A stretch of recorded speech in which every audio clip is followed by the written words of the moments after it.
Methylation. That's right. Great show today, Lukey. Yep. All about the dysregulation of methylation, matter of fact, and how bitter lemon juice and some honey can take care of a lot of things. So it's interesting because you could really explore the role of DNA in methylation. That's right. Adding a carbon and 3 hydrogen atoms to regions where there could have been deletions occurred and things like that, where epigenetic function could have happened. And research really into this can show and support where a deeper insight is. Of course, you've got this dysregulation of DNA methylation. And patterns where this is, like, for instance, where this 1p36 gene is, and where deletedness is, where you've got a bit of a hot spot. And so it contributes ever more to chromosome instability and the causing of deletions and things itself. And so what happens when you increase brain methylation back again as it's supposed to be? You see things getting healed up. That's right. So it's not just like a coffee filter just worn out, that's it, chuck it out. Could be just washed up, cleaned up, and ready to go again. So it's like when you're adding hydrolysis, yeah, that's right, that's breaking matter down into a couple of bits and pieces, see. So you've got really the whole picture, methylation and adding a carbon atom, and hydrolysis is reducing and taking magneton away. So in simple terms, you've got hydrolysis. It's a substrate, and it's a reaction which is with water, which is a molecule that's cleaved where two fragments are, you see, and the addition then of a molecule of water. So when you're increasing back your proper process like this, if you're thinking you're going to have a better memory, yes, you are. Are you thinking that perhaps in a few days things could have, where there was a bit of a lost memory and things like that, that methylation and hydrolysis process really can, with good honey and lemon, combine the two, and all of a sudden you've really got good short-term memory again. It's like, wow, and other things as well. So methylation and hydrolysis is really two distinct interconnected chemical processes, Lukey. And they have a vital role where you're maintaining your health for sure. You've got athletes and you've got people could really have ever more need to make sure they've got proper methylation. It's acting in an epigenetic on-off type of switch where the gene is. And you've got this involved where numerous cellular function is.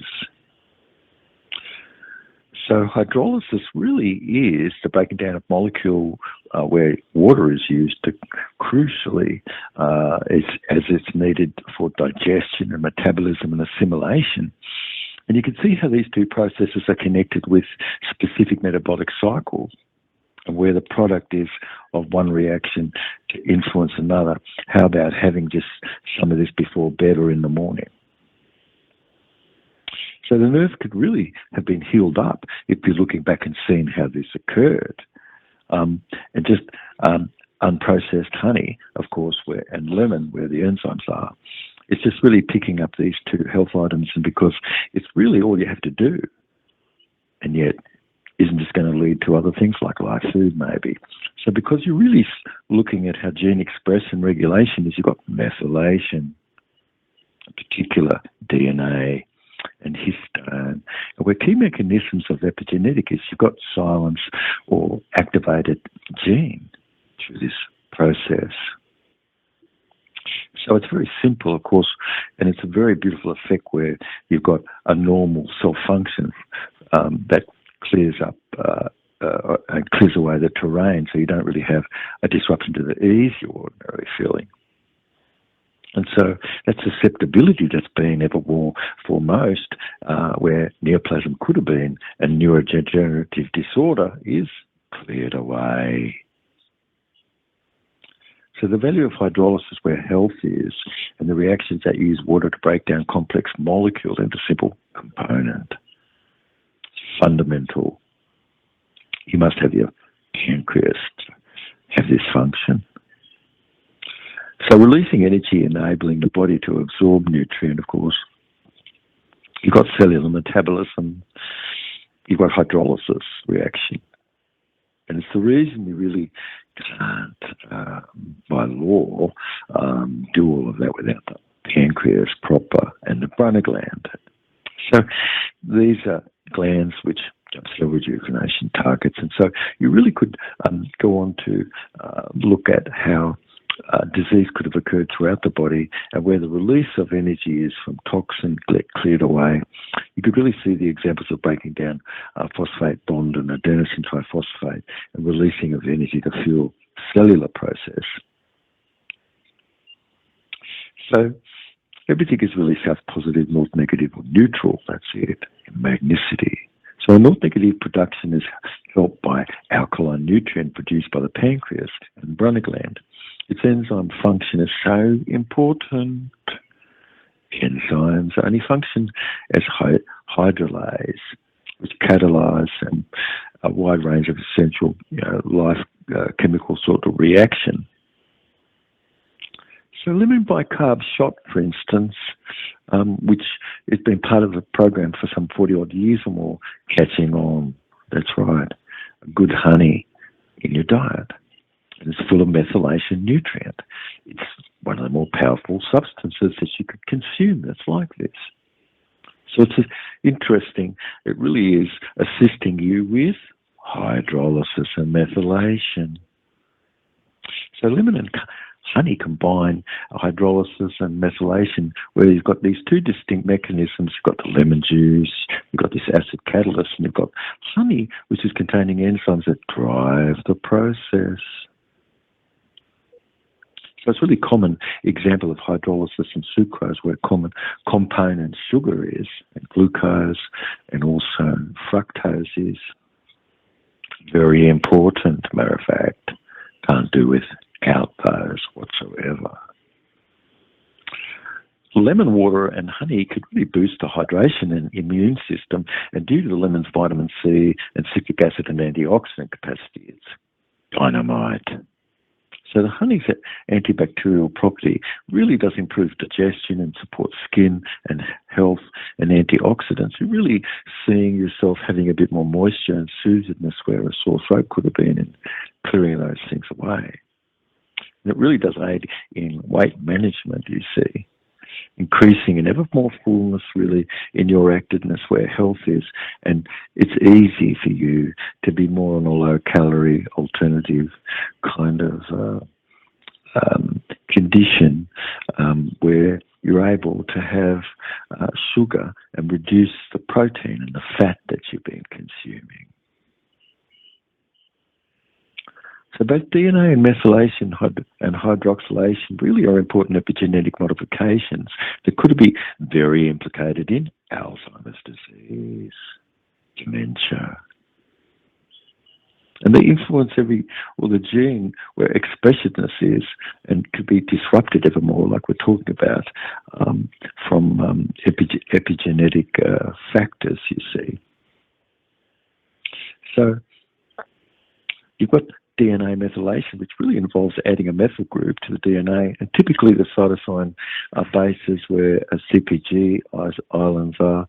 This process really could have silenced ever more or activated gene, and it influencing, you could see it, your brain function. And so altered methylation patterns really are found in Alzheimer's disease for sure. And it really suggests that there's a contributedness to disease where there are several pathways where this is. So you've got hydroxymethylation and 5-hydroxymethylcysteine, and you've got 5-HMC, which is oxidized form of methylation, which is created from this 5-methylcysteine by a TET enzyme. It's particularly abundant where the brain is, and it's associated even more where you've got increased gene expression, of course. And the role of with this regard to Alzheimer's disease really is distinct from methylation. You've got decreased levels of a loss of 5-HMC, which is in specific brain regions like the hippocampus and neocortex. And it's really linked to Alzheimer's disease progressiveness and cognitive impairment. So the importance of improving a disease and clearing things up by just having a simple drink, how crazy is that? It's not too crazy at all. It actually is making sense. It's the fact that methylation and hydroxylation alter Alzheimer's disease to have a better outcome. And so a certain therapeutic expiration should be ever more where you're looking at things here, which is really like what's reversible rather than irreversible genetic mutation that could have caused and formed all sorts of cognitive impairedness. So epigenetic change is really a potential reversible and making it really attractive ever more for your sense of what could be intervened. So dietary intervention and supplementing the methyl donors like the folate and B12 all could really show you a greater ability to reverse sorts of methylated changes where that's gone on. Having a bit of ginkgo. So it really does improve cognition. And if you really only ate dead food 2 or 3 times a day, how bad is that? That's not going to help Alzheimer's. It's going to make it worse. It would cause an abnormal build-up of protein and all of that around the cells. And then how about chucking in a little bit of magnesium stearate into that? Like from pills. So after several days really of a limit by carb shop, for instance, in castor oil, if you add that, that's a really nice one to do. You've got this program which really does, for a small moment of time, all you need to do is to do this, and it helps you clear up a lot of symptoms, including Alzheimer's disease, of course. Do it for just a period of a week, and you just are bound to have benefit, well and truly. It's really adding a helpful nutrient, okay? That's important. All right. So cooked dead food really isn't helping, is it? No. And live food are more consuming things where enzyme is more with attention rather than cooked food. So flesh, where that could have been impacted, it's a significant condition on methylation and hydroxylation process. It fouls all of that up fully. So strictly cooked dead food diet really does limit intake of essential vitamin and enzymes. It's really needed for proper life colloidal pathways, you see. And coming now to a long time ago, 1800s, the turn of that century into 1900s, you've got a bloke called Metchnikoff discovered how cooked dead food really, as flesh would have been cooked up high temperatures, it always caused white blood cells in the intestine and blood. I think when I saw that was it for me. I didn't really have to think that there was anything else more. So let's study back then and continuous to this day.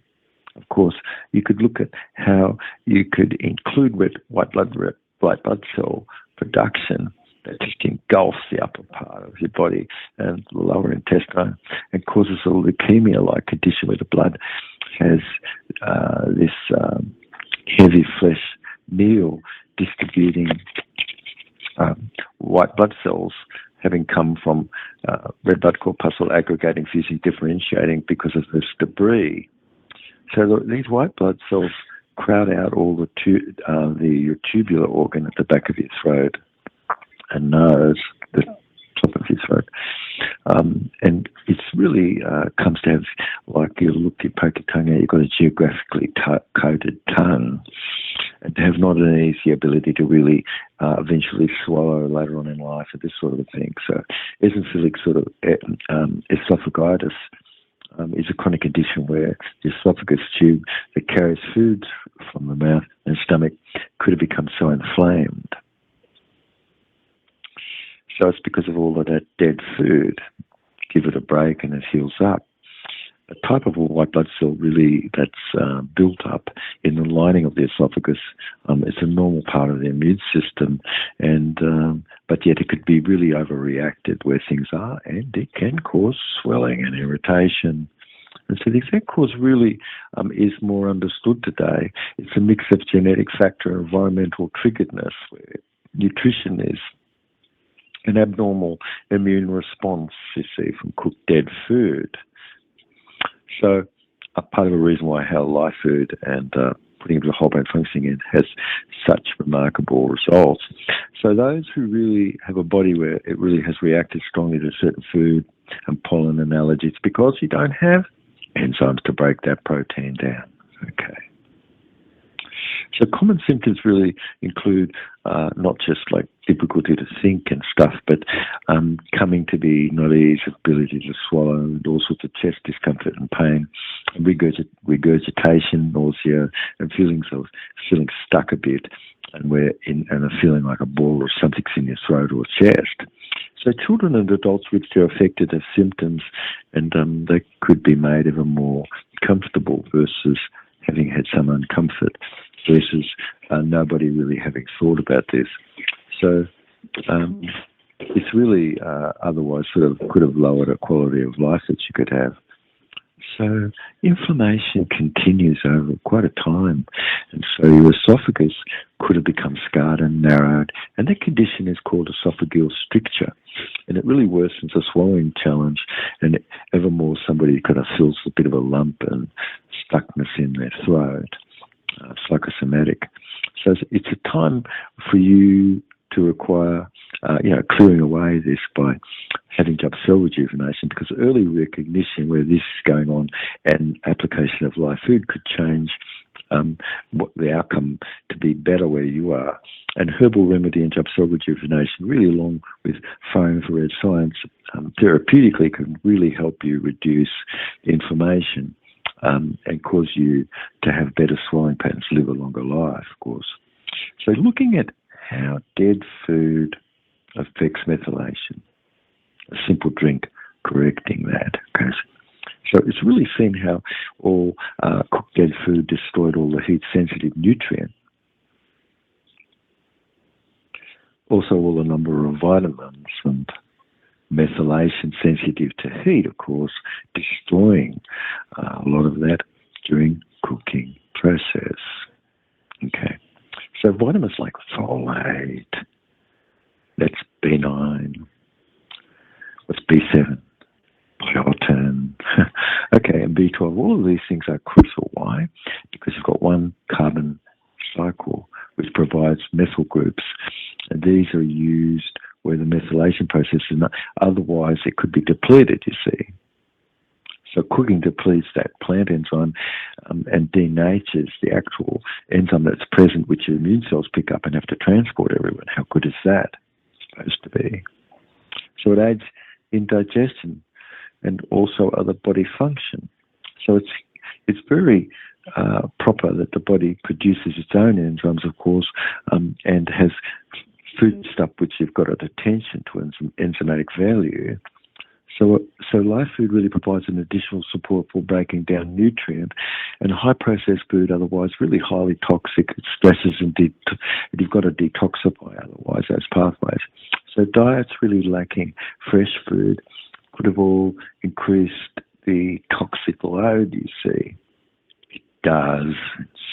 And so, this whole program works because you're making the blood more hygienic.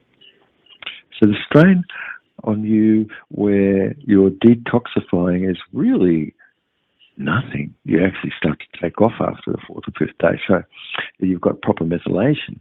So it's really the cause of what's increased where your consumption is of, in the past, ultra-processed food.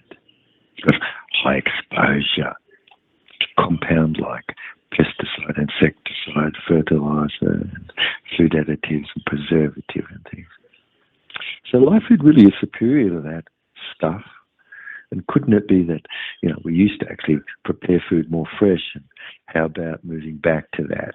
That's right, a movement toward that rather than, did you make all of that food just from packets and cans? So what's your diet and what's going on there? There's a lot of money being spent and just like pennies on the dollar to put a bit of bacon and eggs in front of you. So what's playing a profound role more where the processors are providing you with necessary nutrient that's lacked otherwise? So nutrient could, not having had that, negatively affect your health. Of course it can. So compromising the body's ability to regulate gene expression and causing proper nerve force. Yes, it's supposed to cause proper nerve force. So cooking could have some bit of benefit by improving digestion up to a certain point. Good, because that's live food. And destroying harmful pathogen, and complete where you've got ever more fresh live food. Okay, with attention to enzyme in the meal, really. Otherwise, get rid of dead food. God help us. And get rid of deficiencies because of it. And the delicate balance, which we're talking about, epigenetic mechanism that kind of knocked out stuff because you don't have proper methylation and hydrolysis. So it is time worn. You know, it's this father telling you all about how if you adopt live food, you've got to have a mucusless diet. And if you really go along where this is, you've got nutrition, otherwise where you've got good epigenetic regulation where DNA is, you've got methylation and several possible epigenetic pathways which could be altered otherwise by substrate. But you've got cofactor that's necessary for proper DNA methylation, and additionally ever more changing the activity of these enzymes, regulating this one carbon cycle. And so that's right, one carbon atom got to be added. And 3, hydrogen. What's that? It's called methylation. Okay, so the drink that we've been just talking about, how good is that? It's going to help you, yes it is. But how about just stopping all that dead food toxic protein, the biggest toxin that's caused the most damage?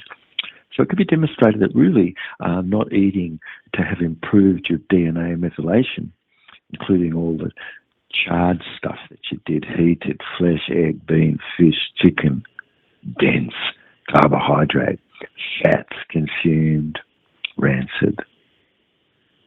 And you did it more than once a day. Methylation and hydrolysis, where's that in that picture just then? Doesn't exist. Wow, okay. So how about just like 1 drink, 2 drinks a day? You see what I mean? This is just extraordinary, I'm sorry. But Alzheimer's really could have had you under some import, and after a week or so, you've got symptoms of fatigue and things like that could be cleared away. The challenges that could have been with short-term memories cleared away. Methylation is ever more present rather than it's not being present at all. So it's a condition which really could have included clearing away unnecessary anxiety and also depression, you see? So how about a bit of ginkgo and CBD? These things aren't drugs, but they have methylatase and hydrolysis process. So live food lifestyle is really what's behind everything, and you can put your foot behind your head still at an older age and live into your hundreds. And so longevity really is a complex trait that's influenced ever more by your genes, of course.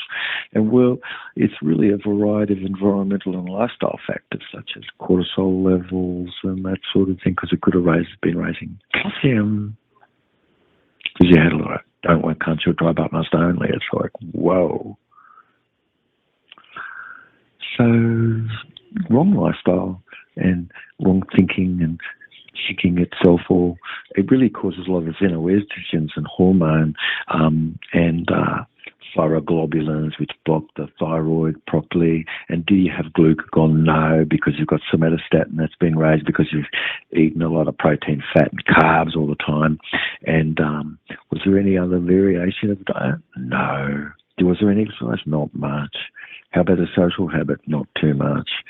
Count toward anything in a quiet? No. Okay. You need methylation and hydrolation, you see? Among the many genes that's really studied and stands out even more, you've got variants, of course, that's consistent and associated even more with exceptional longevity across diverse populations. And this is this APO enzyme and this FOXO3 enzymes. So this lipoprotein E, ApoE, is really a different sort of alleles and variants which really have a strong offering more to protect you against AIDS-related disease, and while others or could have just increased the risk. Okay. So this FOXO3 gene and this FOXC-BOXO3 gene, the FOXO3 encodes and transcripts factor, and it plays a key role with cellular health and stress and resistance system. Guess what you need for that? Methylation. Okay. So a G variant, several studies really link the specific variant allele of the FOXO3 to a longer life, of course, in various ethnic groups. Of course, polygenetic nature about a longer life, of course, in science, it's an understanding that longevity evermore is polygenic, meaning it really is influenced by more than just one gene. It's really one gene is a small effect relative, yet if you shouldn't forget, of course, how important the accepted is, of course, which really is the number one predictor of longevity, and physical activity falls into this, specifically the amount of daily movement and overall cardiorespiratory fitness that you've been doing. So how often is this that you've kind of felt your actual sense of your oxygen uptake? You broke into a run, or you actually measured your VO2 max? You've got daily yoga, yes, to keep flexible and maintain and remain an ever more good food balanced plant-based. And an amount of physical activity that you could do that's performed daily is really leading ever more and is a predictor more of your longevity. So social and mental well-being and social interconnectedness and everything that's like this, where you've got closer relation and things where longevity is, you've got a helpedness where stress regulation is. And how about the lemon and the bicarb, or the vinegar and bicarb, and the lemon and honey? So if you want help where diet and sleep is, you've got a good balanced conditioning where methylation and hydrolysis is, you've got really good sleep and the components of a good long life. And it's true, of course, your grip strength really is a simple measure, isn't it, of your overall strength. And a weaker grip strength is a pretty good predictor of a lack of proper health and longevity. And so snoring isn't going to help that. And sleep apnea, you see, yeah? And hypercapnia. And how can lemon and honey just help with this? It's a collective condition of a shortness of your life, otherwise damaging cardiovascular and metabolic systems. And untreated sleep disorder, really breathing too much through sleep, repeated cycles of that, and oxygen just drops off the chart. Stress hormone release is fragmented sleep, is increased risk of developing life-threatening conditions is over time. So breaking this cycle really is apnea and hypercapnia, which is abnormal low levels of carbon dioxide. Really, that's the cause of sleep apnea itself. So stop breathing through your mouth. Yeah, breathe through your nose. And never not breathe through your nose through sleep. That's all that must be. And now everything opens up. Otherwise, you're going to get congested and mucus. Just going to shut that down. Why? Because you need to preserve the body's brain's ability to have carbon. So where that's unstable, have you got a carbon atom to methylate? No. Do you have hydrogen to methylate? No, you don't. That's why when you do a lemon bicarb shot with a bit of castor oil in it, how good is that? Simple things. So breathing and lengthening inspiration through the nose and building carbon gets rid of apnea. And that vicious cycle leading to a further breathing disturbance. And of course, a blood and tissue disturbance where parts of hydrogen is. So otherwise you've really got a magneton failure and fatigue, brain fog. Okay. So what's really dreadful is how that lost carbon, needs to be put back. Yeah, lemon and honey. It's essential. It's the lowest that perhaps carbon has ever been. We need carbon dioxide. It's missing. So hypercapnia and hyperventilation is definitely knocking off carbon. You breathe it off. And so now there's an oxygen-carbon dioxide dissociation curve. What does that mean? It means, please give me some carbon and I'll give you some oxygen. That's what hemoglobin says to the cell. If you don't give me carbon, I'm not going to give you oxygen. Yeah, that's what hemoglobin says to the cells. Okay, where you're hypercapnic and hypoxic as a result. So do you think the brain's got a good drive to have been able to respire? Sure it does. It causes you to feel, wow, something's going on. What's that? I'm talking about how you can have corrected this. So an apnea and hyperapnea, see partial obstructions and these sorts of things. Yeah, all of that changes where the cycle is, where you're doing a 42-day life of nutritional fasting. You do some flushes and flushing out stone, which you could learn a bit more about in Jubb cell rejuvenation.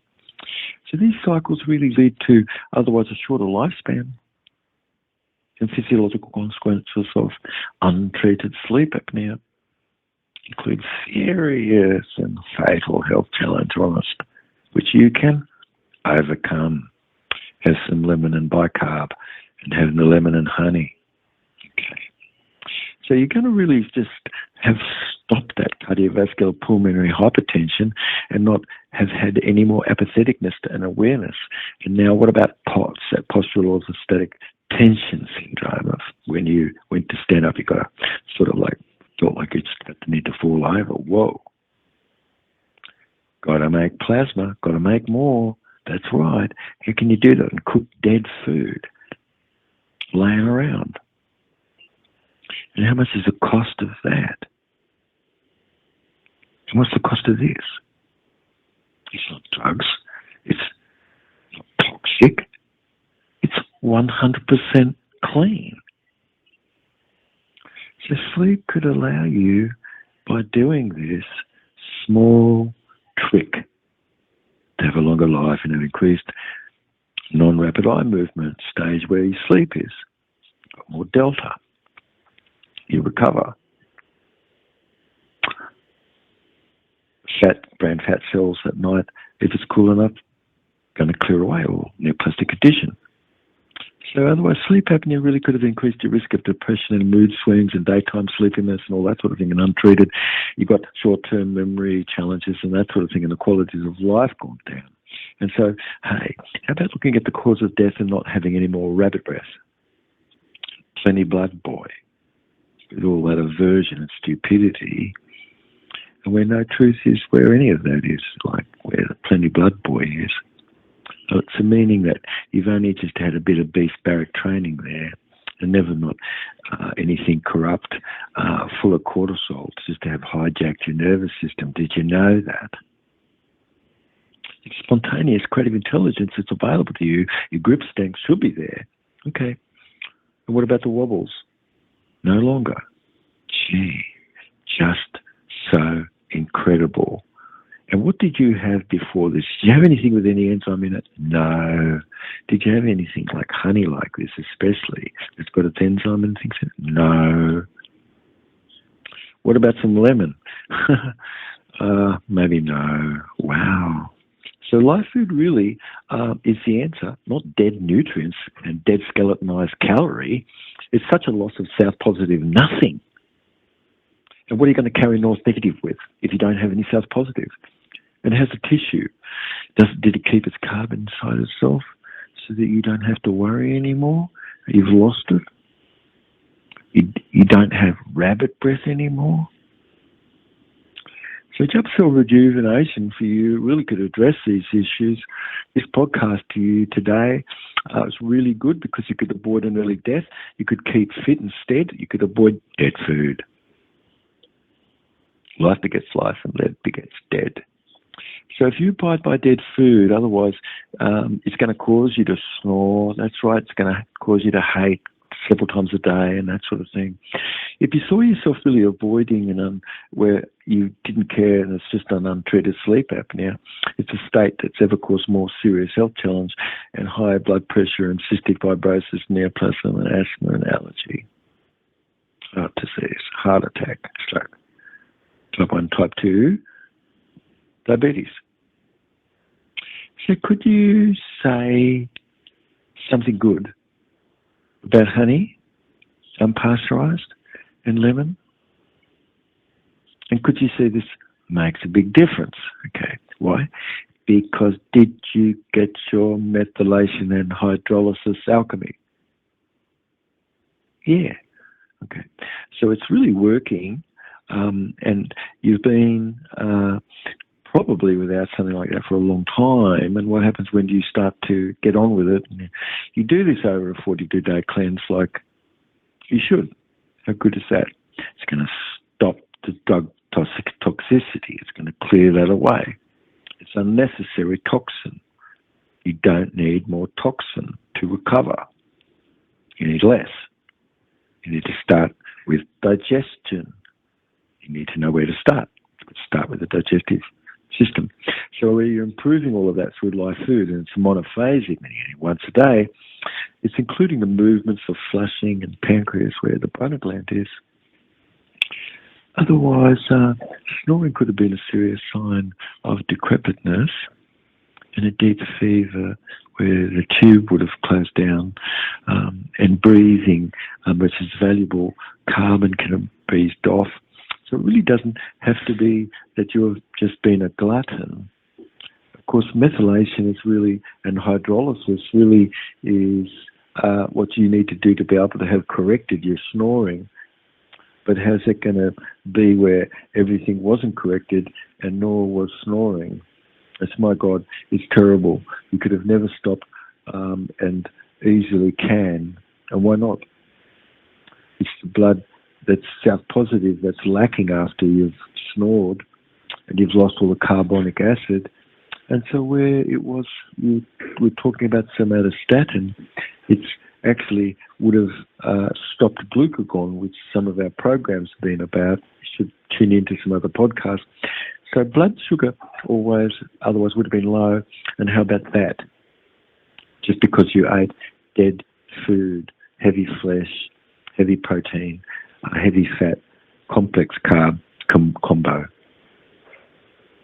So you should avoid somatostatin so you can have your pancreas and stomach function properly. But otherwise you've got abnormal heart rhythm, and known as different sorts of arrhythmia. And abnormal heart rhythm really is a result of cystic fibrosis and a toxic brain nasal condition, and a loss of muscle tone to the zygomaticus major muscle of your face, so your jaw drops back into the back of your throat and puts pressure more on the epiglottis, and so you've got a hypercapnic loss of vitality after that. So everybody could see clearly how epoxy and low oxygen level is and happening to you if you're a snorer. How about having this drink and just stop that? Wow. Your breath evermore should be through your nose, not your mouth. Otherwise, you've got sleep apnea, and you really could start to have a proper inspiration evermore where your breath is. An inspiration through the nose, soft through the night, lengthened, quiet inspiration. It's just really through the nose. And so it's a very large amount of flesh that could have been eaten, and the foul odor, evermore primarily caused by gut bacteria, breaking down undigested protein, and yet not fast enough because it starts to rot. And so protein really could break down into bacteria, of course, which is pretty fast-smelling sort of chemical compound.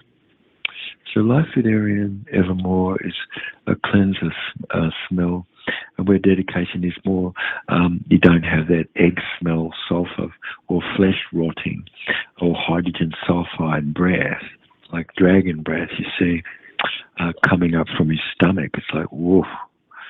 And the boredom of a bad breath and the stench of streptomutans in your mouth because you didn't have any Gouda. How about having a bit of Gouda and clearing away that stench? So the flesh, of course, is a rotting in the gut, and often that doesn't move for days, and it's until it's exited. It really is a foul smell backup that exudes from the sweat pores and glands under your armpit and your head. So sweat pores from the head and the lungs all mix with artificial fragrances. That's being used. How bad is that? So flesh, I guess, where fish or bird or pig or goat or lamb or cow or turkey or frogs or monkeys and things, the flesh that people are eating, it all breaks down into a putrefied type of life colloid bacteria, which absolutely gives you a distinct odour of a flesh eater, which is a horror, of course, to anyone who doesn't eat that, but you're not going to talk to anybody too much about it. It's a slight putrefied smell of hydrogen sulfide gas that you could smell off the skin and clothing and in the house where people are, that eat flesh. And it's the gas, hydrogen sulfide. It's the smell that just smacks your immunity round. It's detectable after a flesh eating, of course. And the process really is known as putrefaction and fermentation and fat that's rancid. Have you ever smelled a steatorrhea stool? Ugh. Oh, my God. Please. That's when your pancreas is no longer working. So steatorrhea is really a condition that could occur for someone later on in life, or sometimes where somebody's very sick. And so it's a smelt type of a stool that's not broken down and fermented and oxidized. And microorganisms, including bactericide, E. coli, and salmonella, all produce foul-smelling sorts of molecules that you're breathing through your nose. Cardivorin is a foul-smelling chemical, of course, and the breakdown of all of those things into the amino acid lysine really is just a god-awful stench if you've ever smelt an animal that's dead. Okay. So flesh has the amino acid excess, of course, and mixed or up with your body odor and given off. It's a pretty grim encounter, and it's just can't be covered over. It's sort of putrescine is one of the molecules, and it's really wants to make you bath and puke and spew. About 40 years ago, I sort of really did a good study into all the abiotic elements that you could find. I did a really exhaustive study about it all. That was a long time ago. Nothing has changed much in my deep insight since then, only confirmed. Of course, very foul smell and serious putrefied odour is never not given off by someone who's just a flesh eater, you see. It's a nauseatingness which you cut the air with a knife, and bacteria break down into amino acid ornithine and stinks. So let's say just somebody just into the flesh of a bird or something, a lot of tryptophan in it, and the smell comes from them is, just god-awful. It's like a mothball type of amino acid tryptophan breaks down into. That's concentrated. You learn how to smell the substance and know quite a bit alchemically from what's going on, you see. So you've got to have a good nose for odour and what have you. So egg added, God help us, the smell. It's a stinky bouquet of a rotten egg gas built up in your intestine. How bad is that? This is going on for you. It's just, a lot of money spent, and there you got it, bacon and eggs in the morning. So it's small and digested, all sorts of compound that ends up with sulfur colloid and bacteria and sulfur-containing amino acid.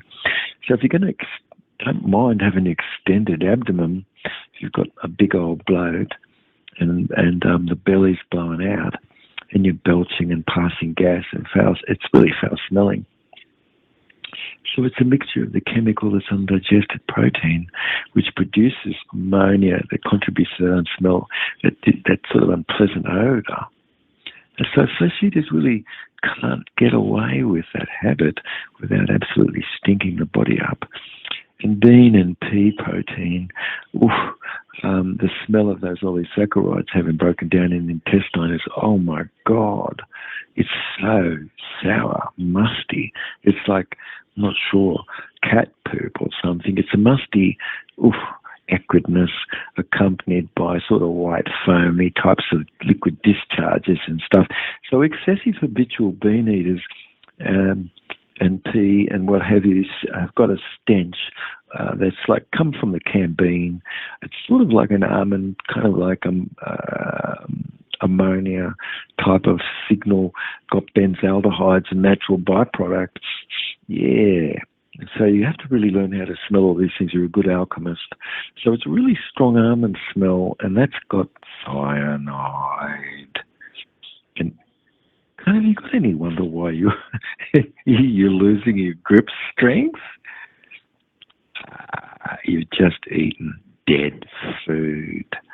You didn't ever hear about live food, okay?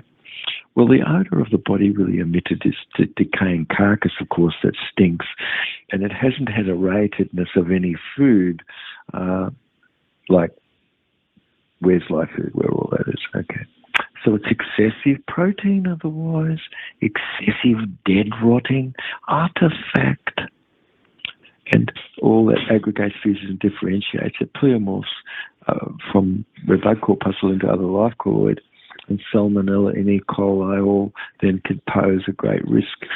And it's all a sign that the terrain is an absolute trash heap. I wonder why you've never looked at your blood. Isn't that interesting?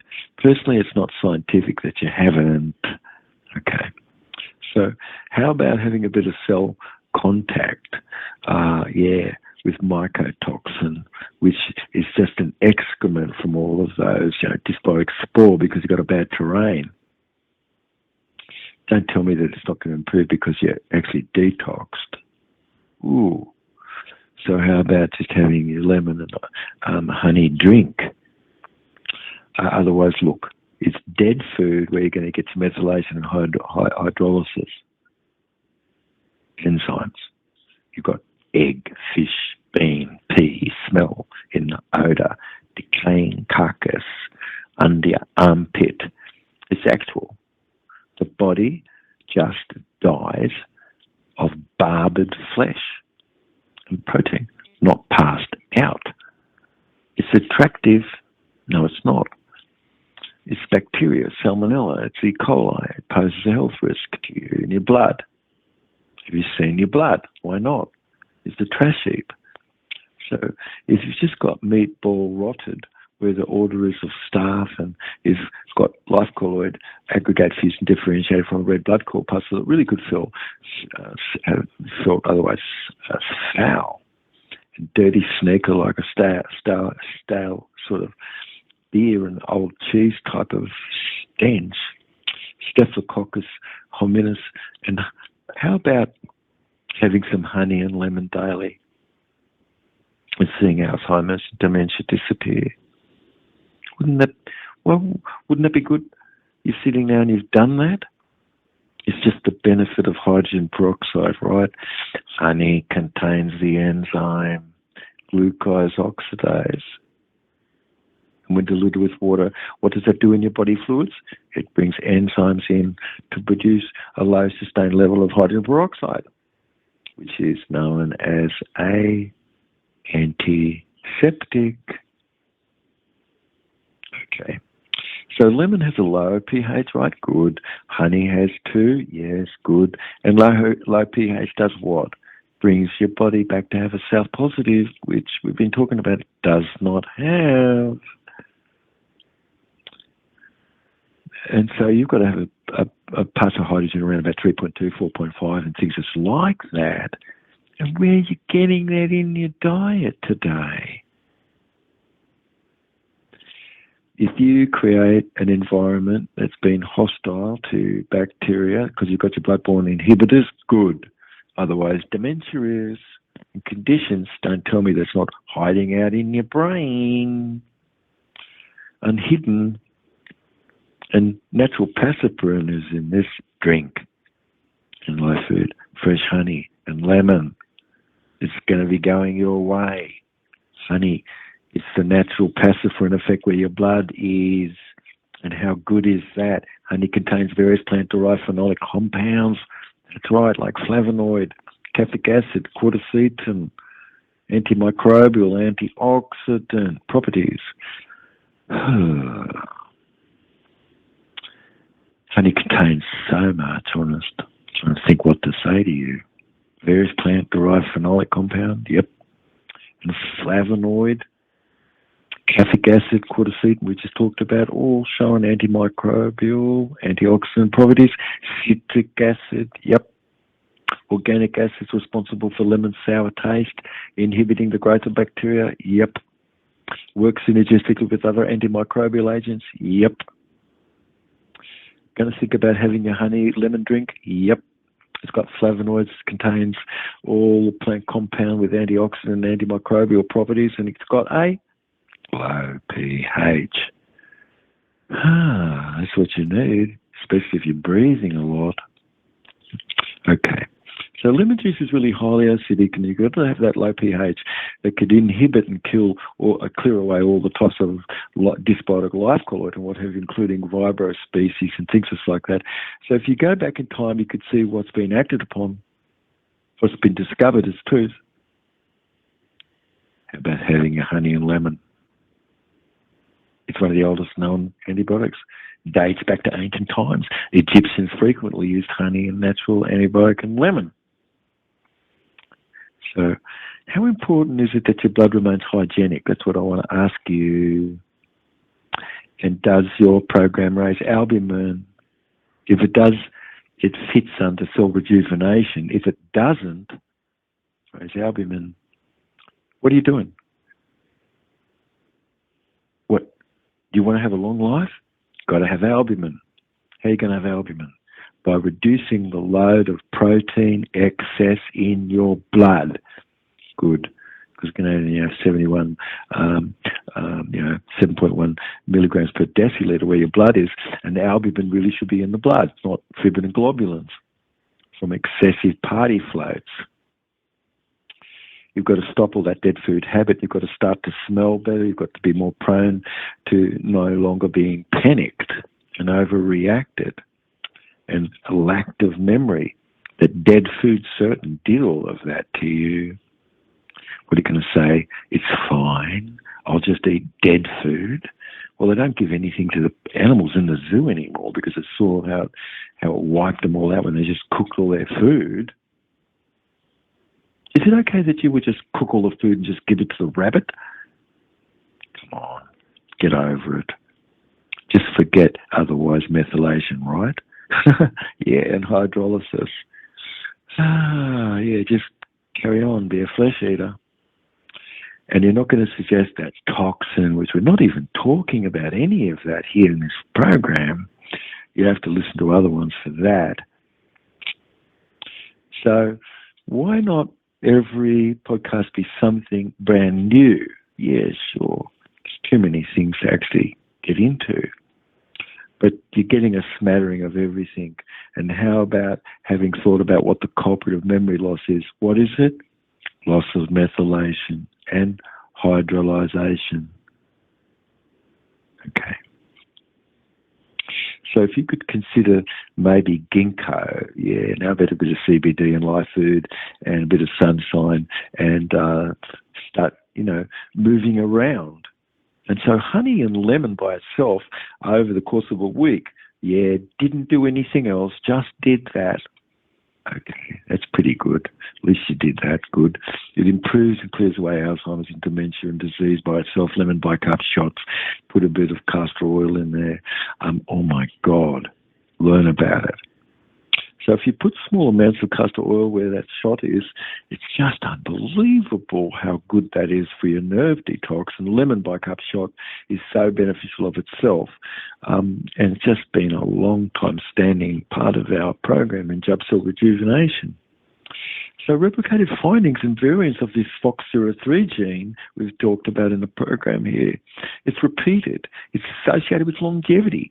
If you want health and lack of agedness, how about having a better, different cohort where relation is to oxidized fat?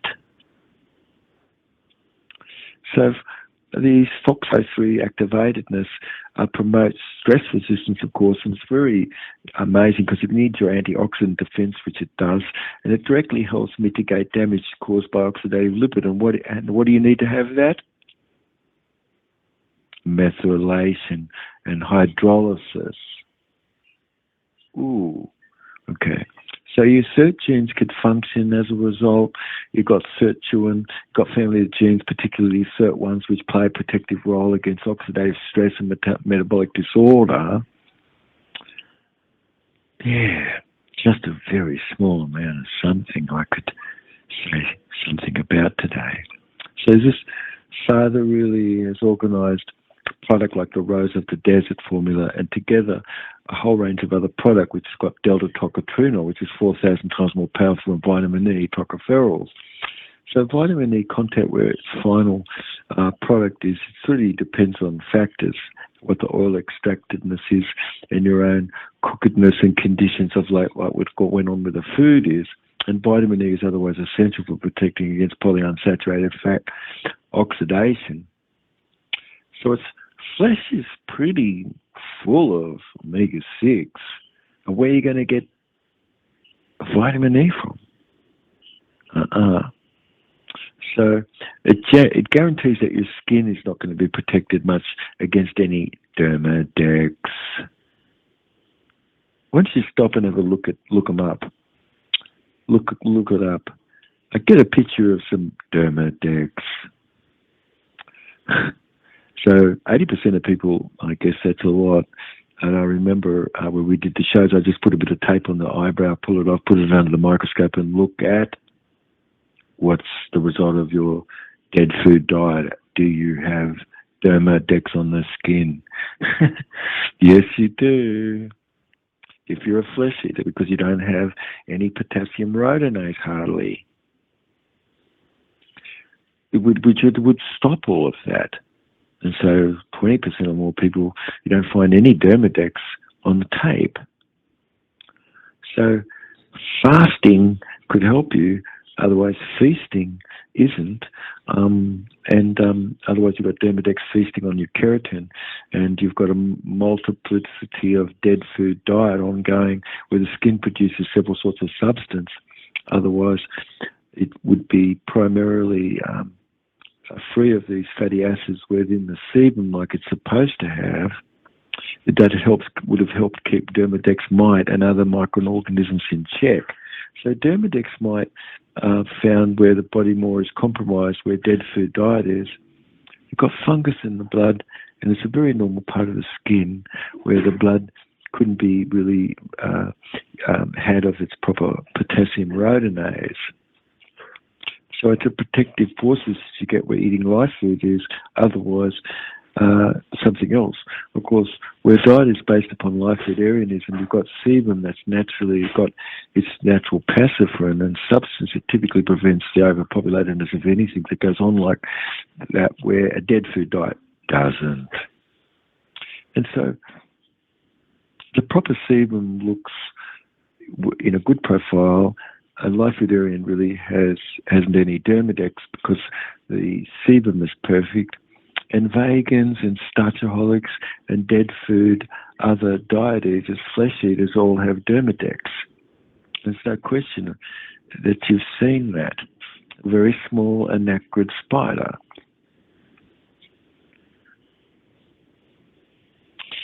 If I'd just take the tape, like I said, I'd put it over the eyebrow, I'd pull it off, put it on the microscope, and the program that you'd be on after that clears away dermadex. So dermadex really might leave crystallized keratin, dead skin, and are mixed with wax left behind, and it sort of like forms crystals. Yes, it does. That hang off your eyelids. So flesh eating really high bean and pea eaters have typically got dermadex, and it all forms this waxy cylindrical sort of cuff at the base of the eyelash, and it's got a substance correlate.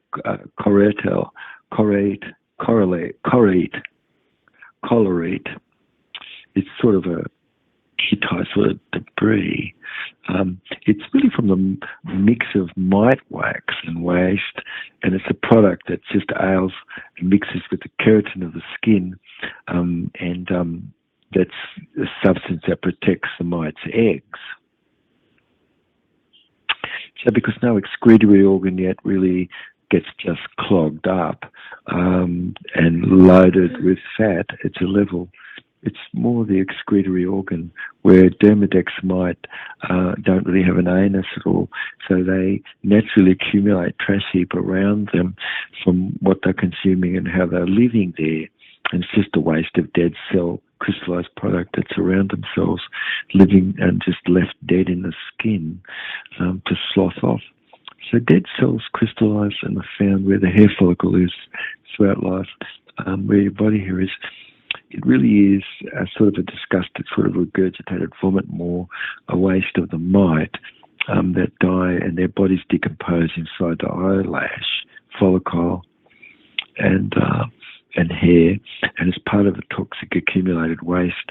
So it's really lack of enzyme, and also bacteria is just free to be released.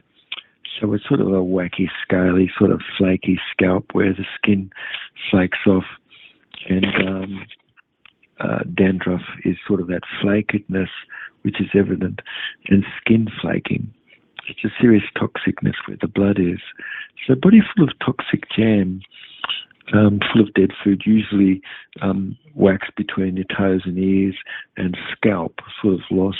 It's a bit of a look lackluster and no health sheen, and a dead food diet definite, none the wiser. So mites have to eat sebum. They love it, and they can't live off any potassium rhodonase.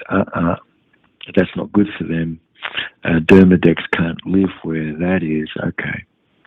So if they only live where there is anything that's holding themselves back, you've got to have duck pate coming out of your armpits and face.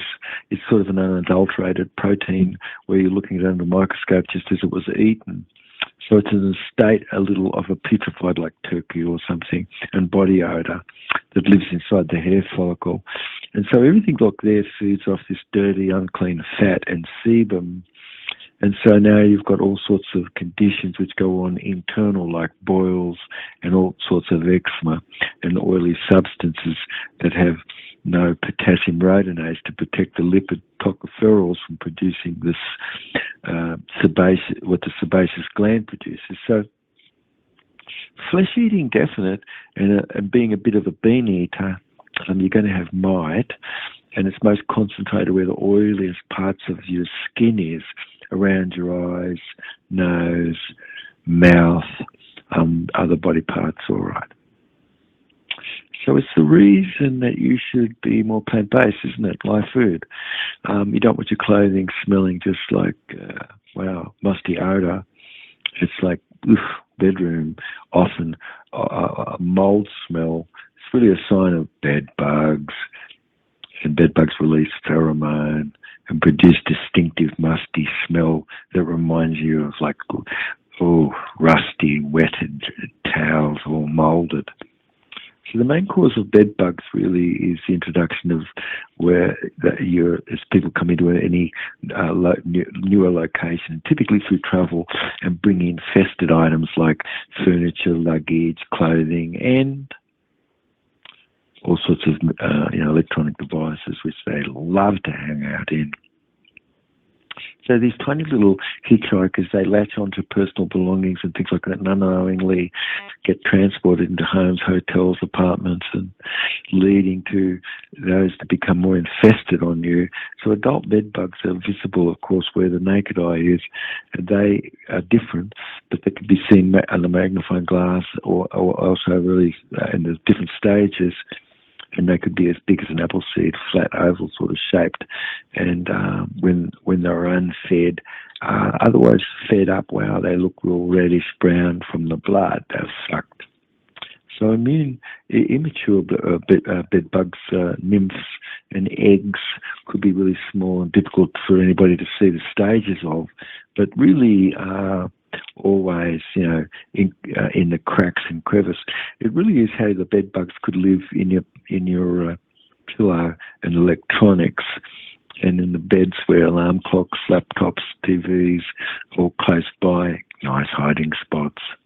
So whole brain functioning science really is how your vestibular sense is applied, moving toward what's excellent, moving away from what's not, and how memory is all automatic. For you who's successful, it's really stunning, of course. You've got great neuro behavior, physiological conditioning. And in the study of robust states of pleasure and aversions, it was a bit of a breakthrough for us to look and see, Annie and I, back in the 80s and 90s, for some 19 years it was investigation, and developing this instrument, Jubb's instrument, to determine the degree of whole brain patterning somebody would be in. And how much is it a parasite could have just taken over your brain? But yet through analog sculpting, it's possible to really bring all of that back. The Toltec taught how behavioral change technique really could erase ever more whatever unwanted responses have been. And how about you just start to do this with your lemon bicarb shots, looking into live food. So otherwise, it's good. Why? Because you can have resourceful, specific memory, and instead of having a poor memory bank, and you're going to be transforming how you respond to past trauma and addiction and mental illness. So the vestibular sense is your mirror sense, and that's your sense of whole body movement, and how these words predicate, and these are used in your language and cognition. So forward, back, up, down are examples of the vestibular word, just like to see is vision, the sound is auditory, and going and getting is kinesthetic. Up, down, on, off, in, out are vestibular, turning. Okay. So how's the vestibular system used? Forward and within is going to cause you to be more integrated. So you could be installing ever more new behavior generators and synaptic connections triggered. You've got methylation and hydrolysis going on. But what if you didn't have that? So a triggered automaticness of a future needed moment could be, and a resourcefulness of memory where it's triggered. Otherwise, a Pavlovian conditioning is, and sorting through that is just me saying stop breathing through your mouth, or start breathing through your nose, and stay breathing through your nose for the rest of your life when you sleep. So state-specific memory, learning and behavior really is a certain experience of how you're having success more, where you could look that you've been giving people this advice and how it's assisted others to clear away trauma, and you could remove all the targeted memory just by giving that up to your unconscious mind to dream and clear away. So you don't have to be conscious of it. So 2 or 3 levels away, you've got some dissociatedness away from whatever that is, and it gets all cleared up, and the stuck state with a synesthesia, as long as your resource state is large enough.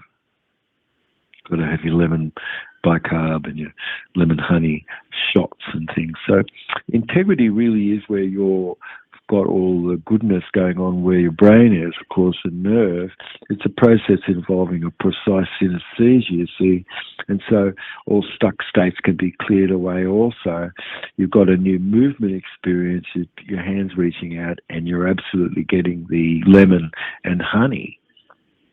Otherwise, why should you just no longer be going on with some disrupted memory-related connection? So if you could see yourself transformed, I can. You've got no more amygdala and function, because you've got your lemon bicarb, you've got your methylation and hydrolysis going on, and you could rejoin your brain's memory centers, you see. And otherwise, what have you got to erase conditioned fear response? 0. And shouldn't it be to safely deleted all the stuff that you don't want, harmful memory? How are you going to do without methylation and hydrolysis? So it's a very powerful discovery. We've just only been talking about lemon and honey, but how does this powerfully treat PSD and phobias and emotional trauma? Gosh, it's just a beautiful, raised, deep ethicalness. And a philosophical question is to be, why shouldn't you be in eye awareness more with your true identity? And so you've got to control, edit where your memory is. You can redefine and understand ever more the mind. So one day, how about looking back and seeing how skillful you are and how automatic that was? You gained a longer life because you had the integrity to preserve your own DNA and reverse any disease. So, in wrapping everything up, I could think fat,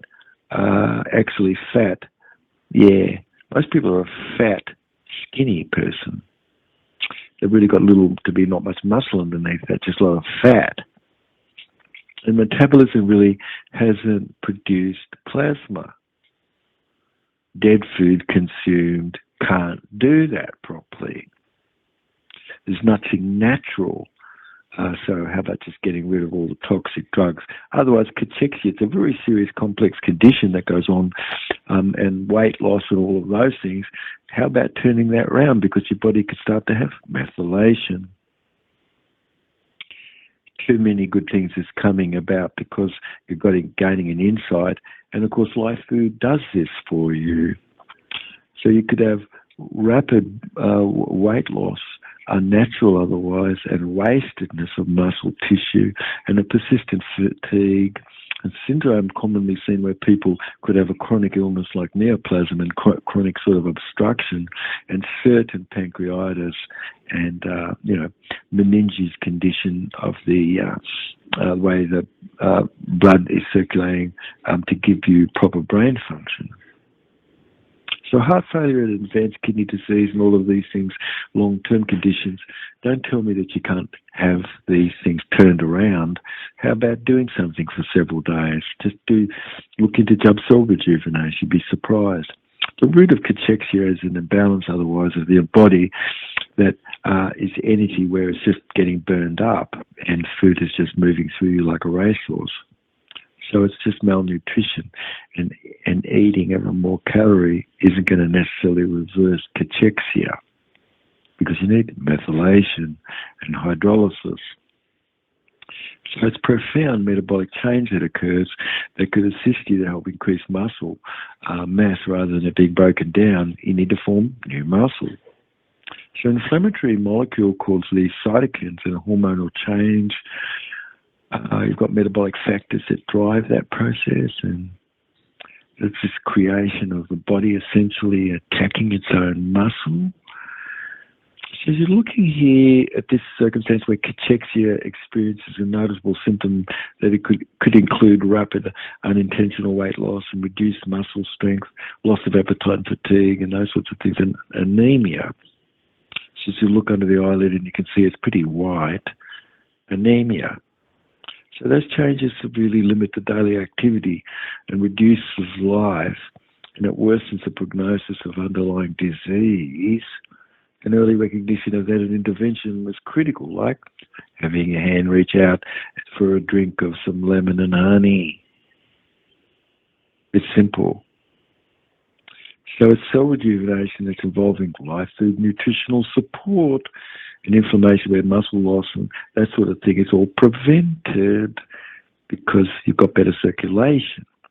So microcirculation being brought back in physical function is really helping you gain strength in getting back your hand grip and the dignity even of the face with serious illnesses. It's really cystic fibrosis getting all cleared up. Otherwise, it's an exacerbation of where breath through the mouth would have been to hypercapnia, a hypoxic state we began the program with, chylomicron of fat absorbed from dead food meal, flesh, fats and carbs, all enzyme resistant.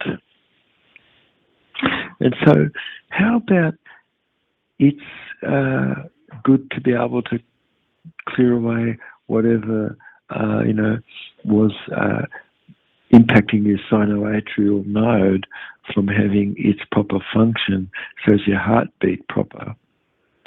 Magnetically, the sinoatrial node starts the impulse and it travels down through to the apex of your heart. It's supposed to travel in that direction, but it could have got short-circuited through the tissue wall and you have atrial fibrillation. So cystic fibrosis is, which you've got sticky, thickened mucus and not making enough plasma to stand up. You feel pretty dizzy. You've got POTS, you've got a syndrome, and you've got this, atrial fibrillation. And degrees of cystic fibrosis cause that. It's a common heart rhythm problem, an upper chamber short circuit, where the wall, it goes through the wall instead of going down through to the apex of the heart, like we're talking about.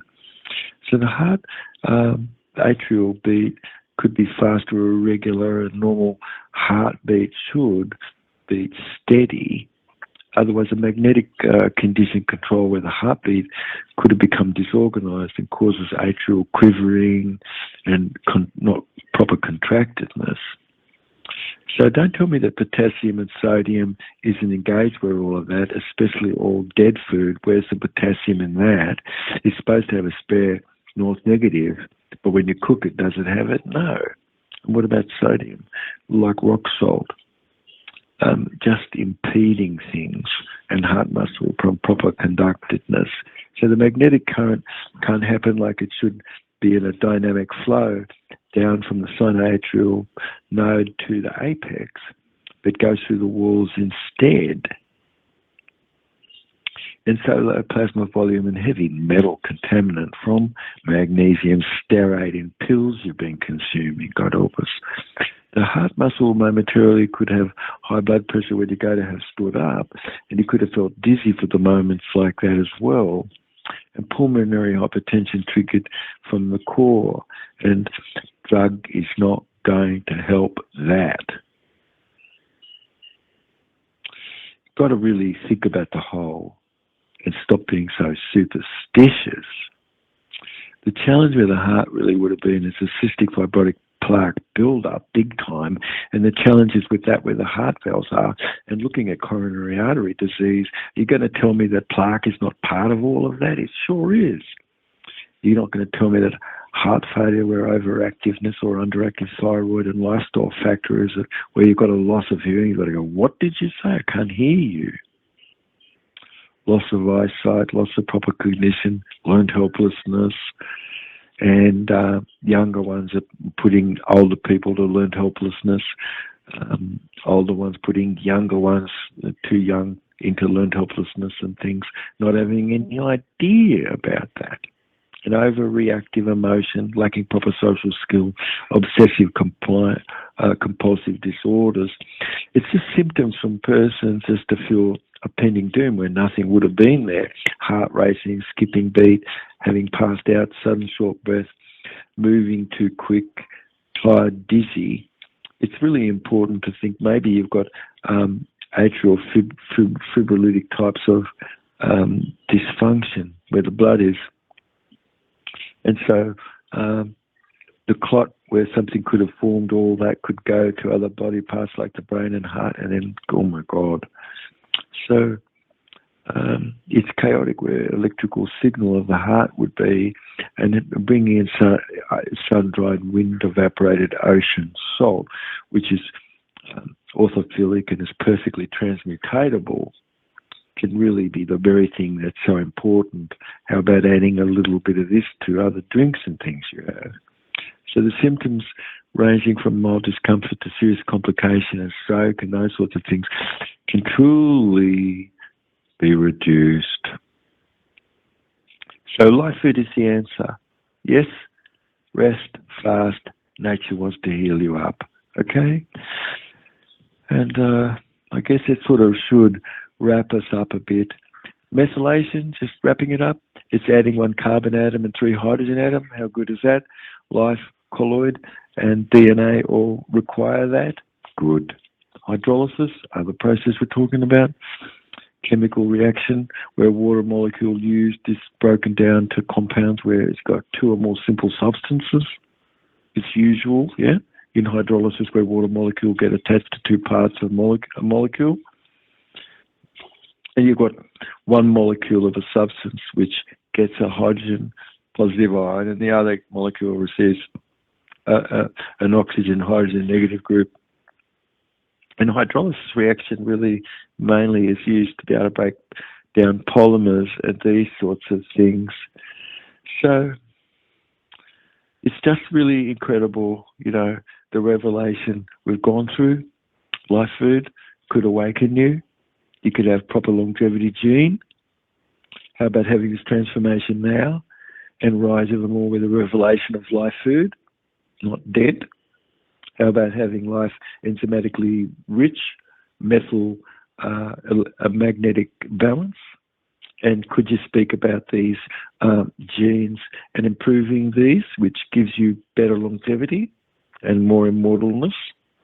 And otherwise, wouldn't your body have been bound to decay? You didn't do any of this? Why not build back your generation now, you see? How about having it daily, 42 days, have a practice of what we're talking about? And why not still your breath more and enjoy movement and restore ever more your original design, okay? How about having your grip strength back? That's right. You're just becoming more a child of the star. Why? You've got methylation. You've got this revelation. You've got hydrolysis. And you've got this cell rejuvenation. Anyway, honey, lemon, and methylation, miracle. How about rebuilding your brain now through life food alchemy? Love you guys. We'll catch up to you in a future show.